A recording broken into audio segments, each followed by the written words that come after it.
జ్యోత్స్నాని పెళ్లి చేసుకున్న సూరజ్ నా కన్న కొడుకు అని అందరికీ షాక్ ఇవ్వాలనుకున్న మాలినికి జ్యోత్స్న ఇంటి వారసురాలు కాదు అనే నిజాన్ని బయటపెట్టి మాలినికే షాక్ ఇచ్చిన దీప. అసలు ఇదంతా ఎలా జరగబోతుందనేది ఈ వీడియోలో తెలుసుకుందాం. చివరికి సూరజ్ జ్యోత్స్న పెళ్లిలోనే దీపే శివన్నారాయణ ఇంటి వారసురాలు అన్న నిజం బయటపడబోతుందా? అసలు ఏం జరిగింది అనేది ఈ వీడియోలో తెలుసుకుందాం. వీడియో నచ్చితే తప్పకుండా లైక్ చేయండి. జ్యోత్స్నాని శివన్నారాయణ అడుగుతూ ఉంటాడు. జ్యోత్స్న, సూరజ్కి నీకు పెళ్లి చేయాలని అనుకుంటున్నాను, నీ అభిప్రాయం ఏంటో రేపు ఉదయమే చెప్పు అని అంటూ ఉంటాడు. అప్పుడే ఇక జ్యోత్స్న అయితే, తాత నాకు సూరజ్ అంటే ఇష్టం లేదు అని చెప్తూ ఉంటుంది. ఇక శివన్నారాయణ, రేపు ఉదయం కదా చెప్పమన్నాను, బాగా ఆలోచించుకో అని అంటూ ఉంటాడు శివన్నారాయణ. ఇంతలో ఇక సుమిత్ర అయితే జ్యోత్స్న దగ్గరికి వస్తుంది. జ్యోత్స్న దగ్గరికి వచ్చి జ్యోత్స్నతో అంటూ ఉంటుంది, చూడమ్మా జ్యోత్స్న, నువ్వు సూరజ్ని పెళ్లి చేసుకుంటే మా కళ్ళ ముందే ఉంటావు, మాకు అంతకన్నా ఏం కావాలి?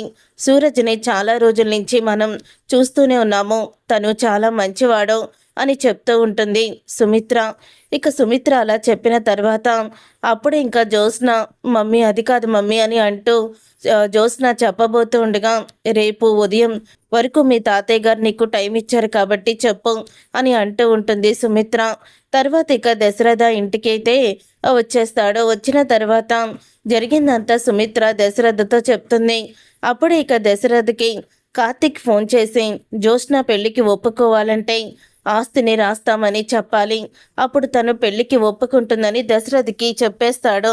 అందుకే దశరథ ఇక వెంటనే జ్యోత్స్న దగ్గరికి వెళ్ళి, చూడమ్మా జ్యోత్స్న, నువ్వు సూరజ్ని పెళ్లి చేసుకుంటే కంపెనీని, ఈ ఆస్తిని కూడా నీ చేతిలో పెట్టేస్తాము, కృష్ణారామ అంటూ మేము జీవితాన్ని గడుపుతాము, ఇక ఈ బిజినెస్లో ఇవన్నీ నువ్వు సూరజ్ కలిపి చూసుకుందరు కానీ ఆస్తి మొత్తం ఇక నీ పేరు మీదే రాసేస్తాము అని చెప్తూ ఉంటాడు. ఆ మాట విని అప్పుడే ఇక జ్యోత్స్న అయితే ఆలోచనలో పడుతుంది. ఏంటి ఆలోచిస్తున్నావు, కొంపతీసి ఆ సూరజ్ గారితో పెళ్లికి ఒప్పేసుకుంటావా అని పారిజాతం అడగడంతో, ఒప్పుకుంటాను గ్రాని అని అంటుంది జ్యోత్స్న. ఆ మాట విని ఒక్కసారి పారిజాతం, వాడంటేనే పడదు కదే, వాడితో పెళ్ళేంటి నీకు అని అడుగుతుంది పారిజాతం. గ్రాని, వాడంటే నాకు పడదాం, నువ్వు చెప్పింది కరెక్టే, కానీ నేను ఈ పెళ్లి చేసుకుంటే కంపెనీ ఆస్తి నా సొంతమవుతాయి అని చెప్పంగానే, అంటే ఆస్తి కోసం ఇష్టం లేని పెళ్లి చేసుకుంటావా అని అడుగుతుంది.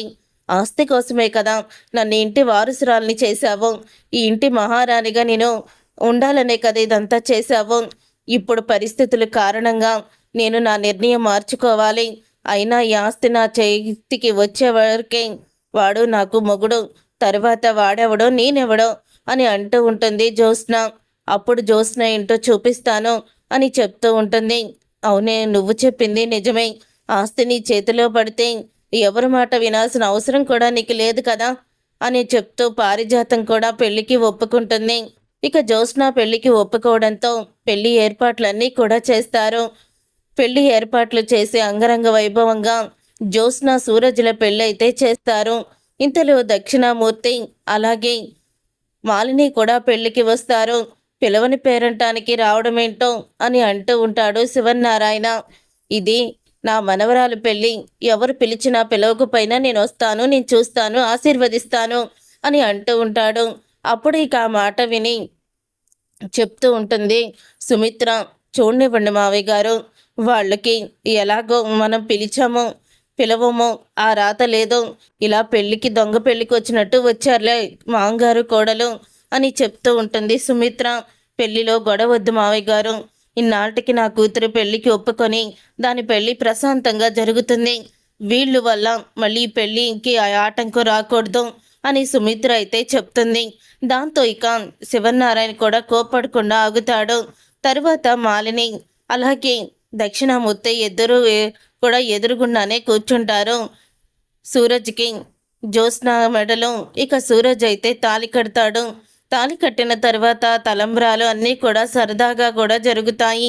అప్పుడే, చూడండి బాబు, మీ అమ్మా నాన్నకి, మీ ఇంట్లో ఉన్న పెద్దవాళ్ళకి ఎవరికైనా నమస్కారం చేసి ఆశీర్వాదం తీసుకోండి అని చెప్తూ ఉంటాడు సూరజ్. సూరజ్తో. అప్పుడే సూరజ్ సరే అని పైకి లెగుస్తాడు. సూరజ్, నీకు ఎవరూ లేరు కదా, అదేంటి పంతులు గారు చెప్పంగానే నువ్వు లేచావు?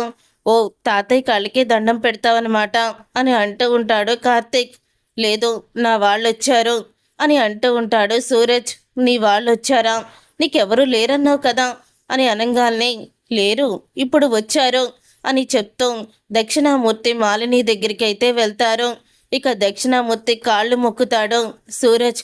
అది చూసి పక్కనే ఉన్న జ్యోత్స్న, శివన్నారాయణ కుటుంబం మొత్తం అందరూ కూడా షాక్ అయిపోతూ ఉంటారు. సూరజ్, ఏం చేస్తున్నావు నువ్వు? వెళ్ళి వాడి కాలికి మొక్కుతావేంటి అని శివన్నారాయణ గట్టిగా అడుగుతాడు.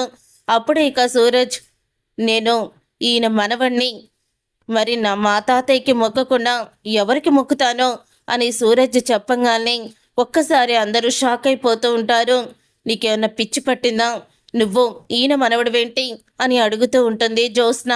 అవునే, నేను దక్షిణామూర్తి మనవణ్ణి, మా నాన్న పేరు చక్రవర్తి అంటూ నిజాన్ని బయట పెడతాడు. అప్పుడే ఇక సుమిత్ర షాక్ అయిపోతూ ఉంటుంది. ఇక మాలిని అలా చూస్తూ ఉండిపోతుంది వాళ్ళ వైపు. అప్పుడే ఇక మాలిని ఆశీర్వాదం కూడా తీసుకుంటారు. ఇది నా ఫ్యామిలీ, తను మా అమ్మ మాలినీదేవి అని అనంగాల్నే ఎంత మోసం చేసావురా నువ్వు అని కాలర్ పట్టుకుంటాడు శివన్నారాయణ సూరజ్ది. అప్పుడే మోసమా?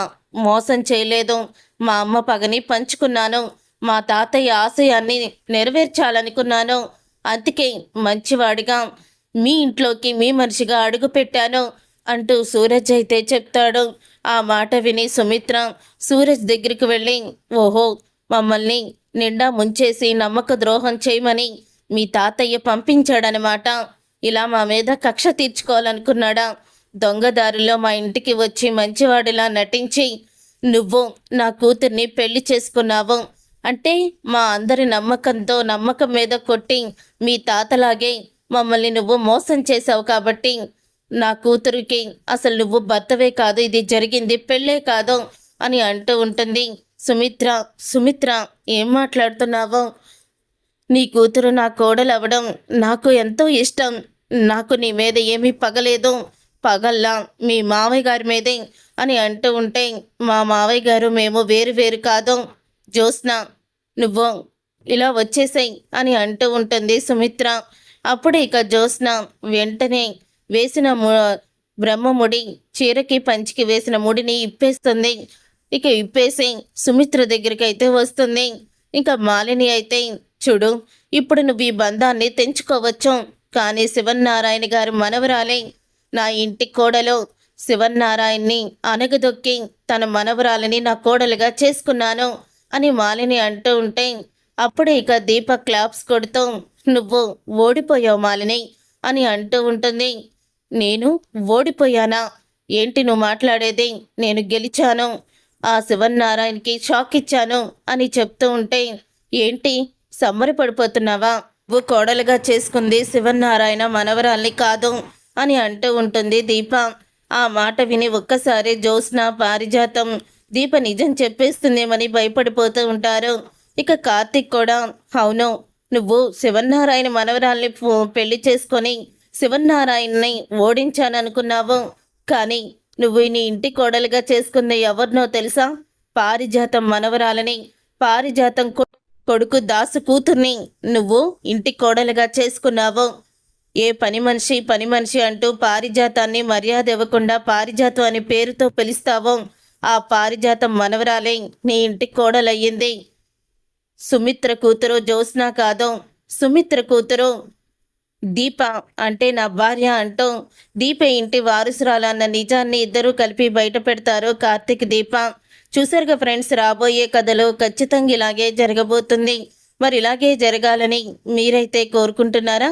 అయితే వీడియోని తప్పకుండా లైక్ చేసి ఛానల్ని సబ్స్క్రైబ్ చేసుకొని పక్కనే ఉన్న గంట సింబలపై ఆలని క్లిక్ చేయండి.